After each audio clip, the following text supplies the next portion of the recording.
Hello and hi there guys, this is Sonimor and welcome to Stein Codes. In today's video we will be going over how to create an RPG game inside of Godot. So the project that I'm going to be working on is this Pokemon project.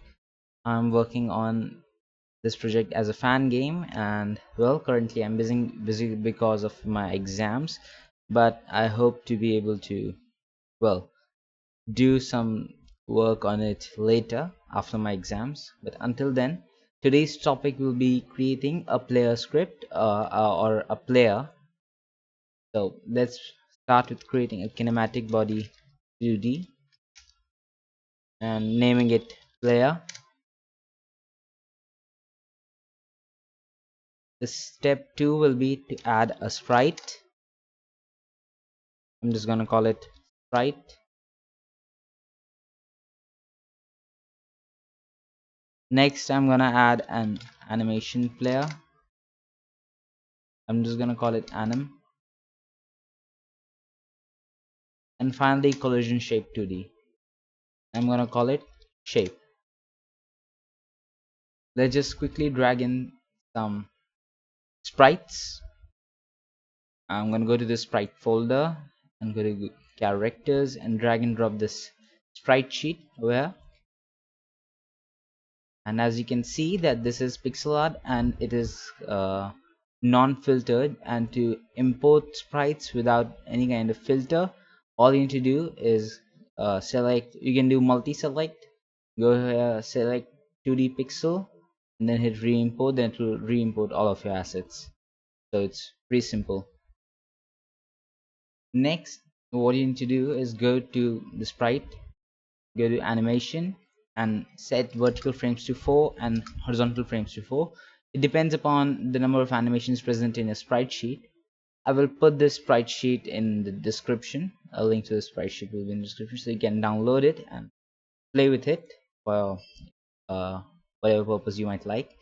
Next, the collision shape will be a rectangle, and I'm gonna just make it big enough so that can cover the whole sprite.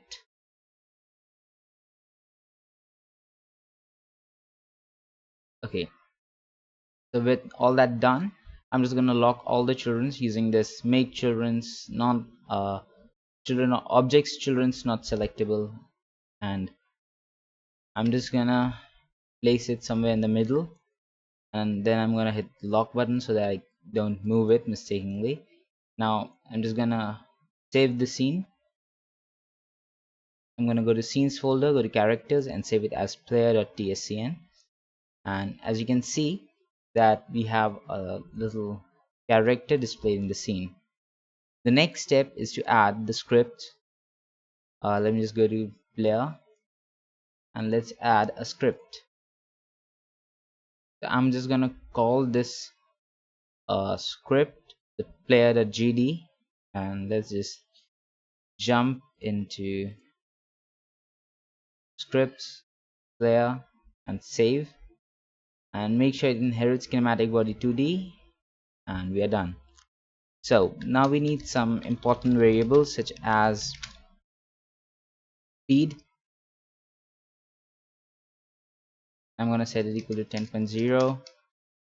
We need the tile size, so this will be the tile size that will be moving around with, say 2.0. Next we need a position vector or position vector 2,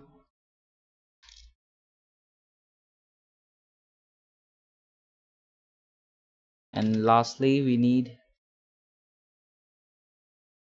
uh we need a direction vector 2, and we also need a facing.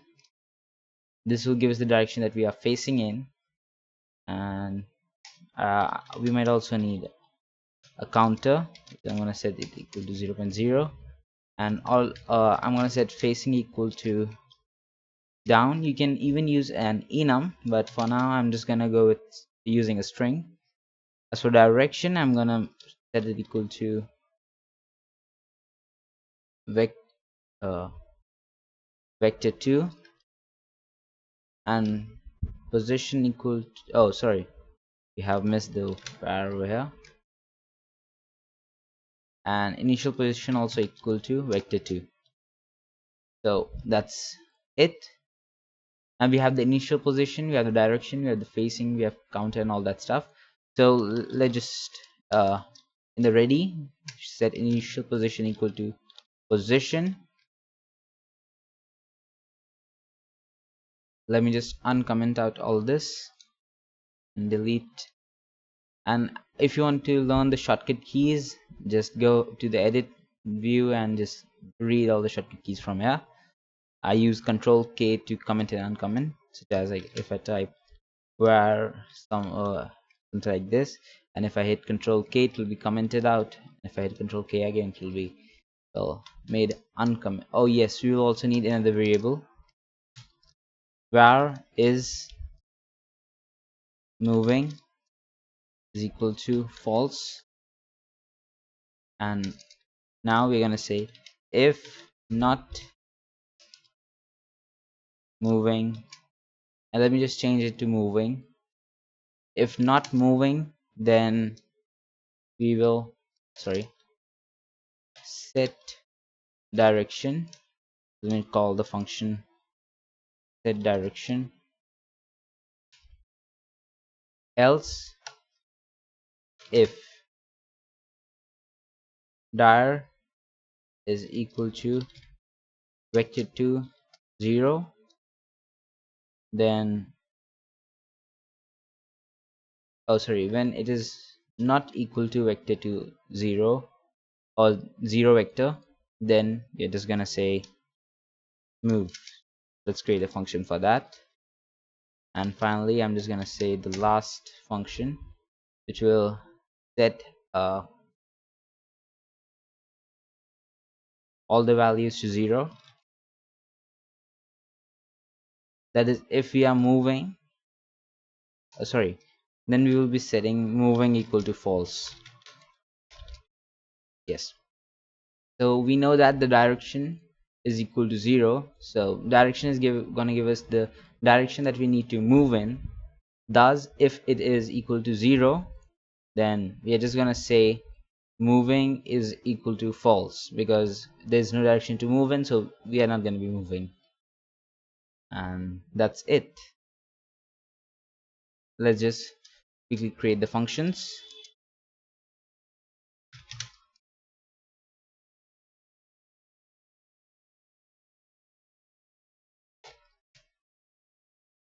In the set dir function, I'm gonna call dir equal to get dir, and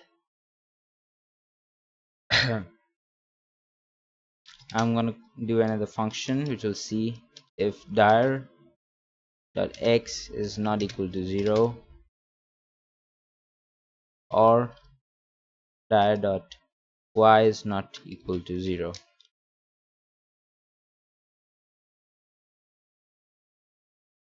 And if this is true, or if direction at x or direction at y, any one of these two values is not equal to 0, then we are gonna say moving equal to true, and initial position equal to position, and that's it. That's all that we need to set. We need to get the direction value now.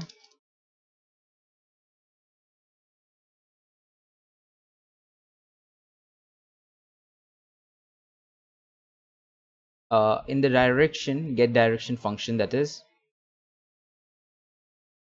we will be taking in the input, but before we take the input we'll say if dir dot dot y is equal to 0.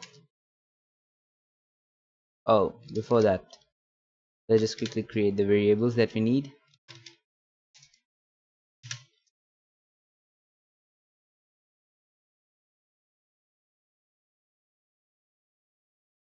We can now say x equal to int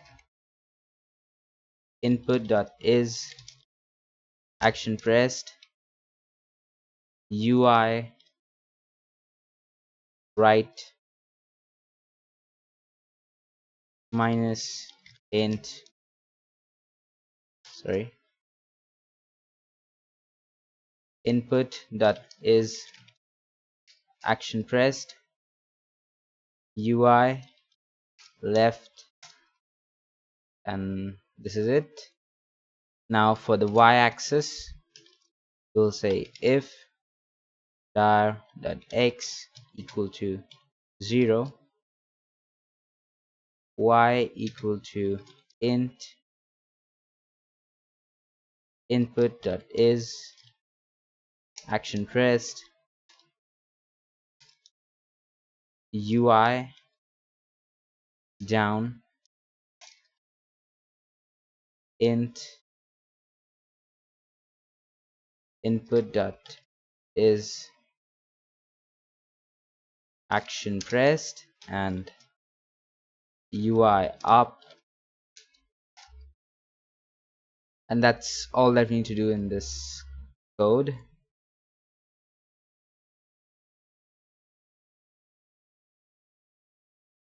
Oh, sorry, I missed the code. And let's just say return vector2 x comma y, and there we have it. This is the code to get the direction from the input. So this is where we get user input, and this is where we set moving, and probably I should just name it set moving or something like that, but set direction is fine. And now let's just go and create a function move, and the move function is gonna be a little less simple. Well, it will take in the delta, and we are just gonna say counter plus equals delta, and we will multiply delta with speed, and finally we will say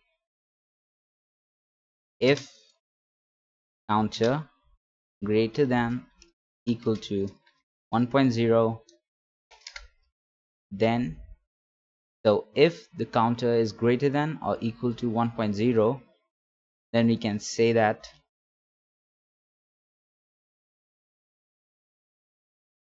position equal to,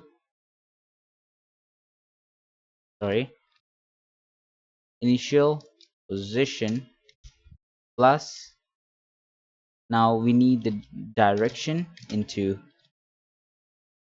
tile size, and that's it.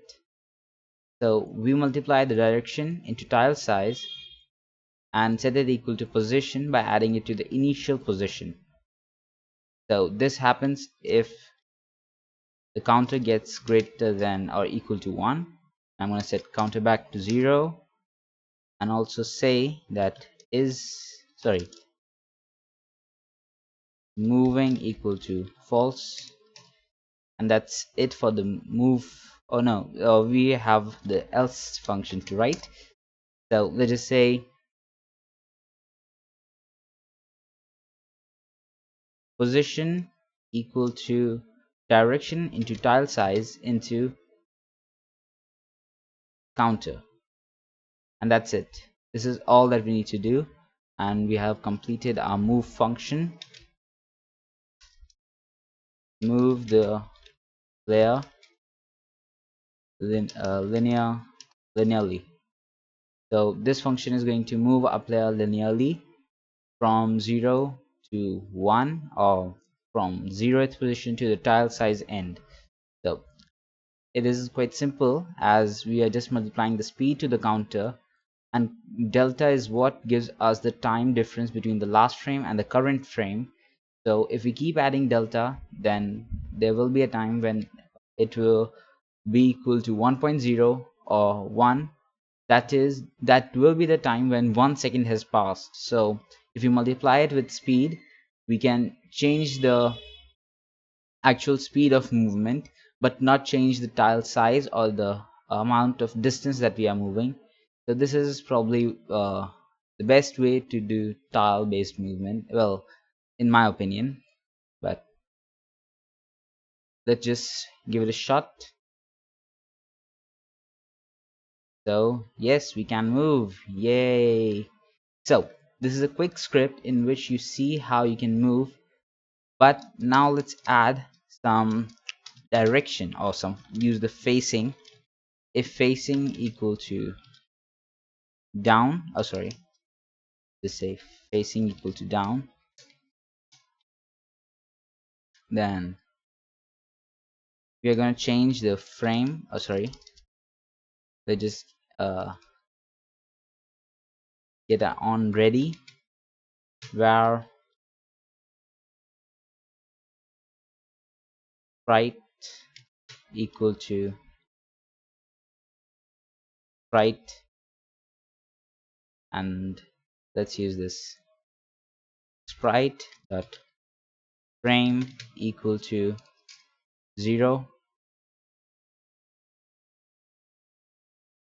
else if facing equal to up, sorry, sprite dot frame equal to 12, if let me just copy and paste these a few times.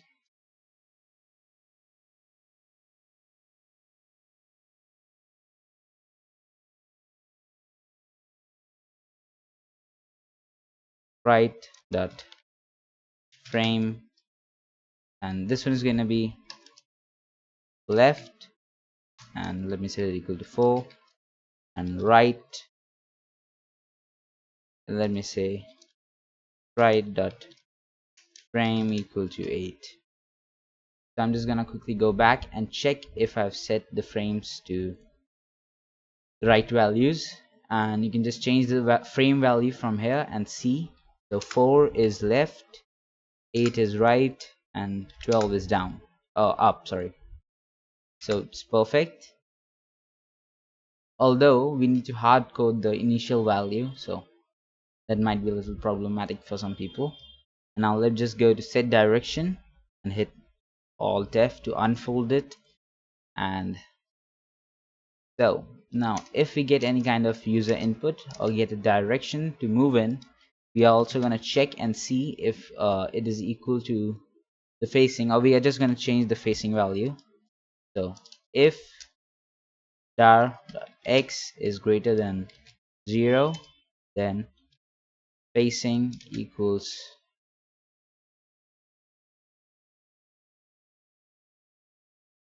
right,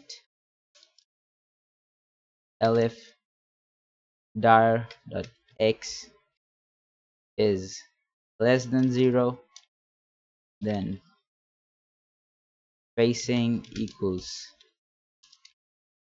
left. Now you can just copy all this and we'll hit control and paste it a few times, and in the last one you can just say else, because we know that the value is not equal to 0, so it must be equal to some value. You can say up and y greater than 0, then we are just gonna say down, sorry, down. And that's how we are going to set up our facing directions. And let's just quickly go and check it out. So yes, we are actually facing the right directions all the time. But there's a little thing that I want to tell you guys about this script. In this script, because we have set if over here in the get direction function, we have said if direction y is equal to 0 or if direction x is equal to 0. So we are only going to be taking input in another axis if the other axis is not already having some kind of a non-zero input. So if I go here and keep moving to the right and hit up and down keys, nothing's gonna happen. So if I'm moving on the x-axis, I'm just going to keep moving on the x-axis, and the y-axis cannot be uh, affected by it. And if I'm moving on the y-axis, then the x-axis will remain unaffected. So this is the kind of movement that I prefer for games such as Pokemon and 2D RPG pixel art games, because this is what feels right, and we should not be able to move into various directions, uh, or we should not have more than 4 directions to move in. But if you want your game to have more than 4 directions to move in, just remove these two direction if statements, and then you're very good to go. Let me just comment it out and show it to you. So now we can move in various directions. Well, a total of 8 directions actually. So it's pretty crazy. And now let's just set it back to the way it was. And also to show you guys that the tile based movement is accurately working, let me just go to sprite and let me just go back to player and set it equal to something pretty massive, like 100, sorry. And you can see that the tile based movement is working accurately. In the next video, we'll be going over how to create some animations, or take in some animations, create a little world, and so on and so forth. But I believe it will have to wait till a few weeks because of my exams and such stuff. So hope to see you guys soon enough, and I probably will be making some shader videos in the coming week if I get some free time from my studies, or if I get too bored. But until then, good to see you guys. Bye. And if you like the video, like it and subscribe if you want to see more of my content. Bye for now.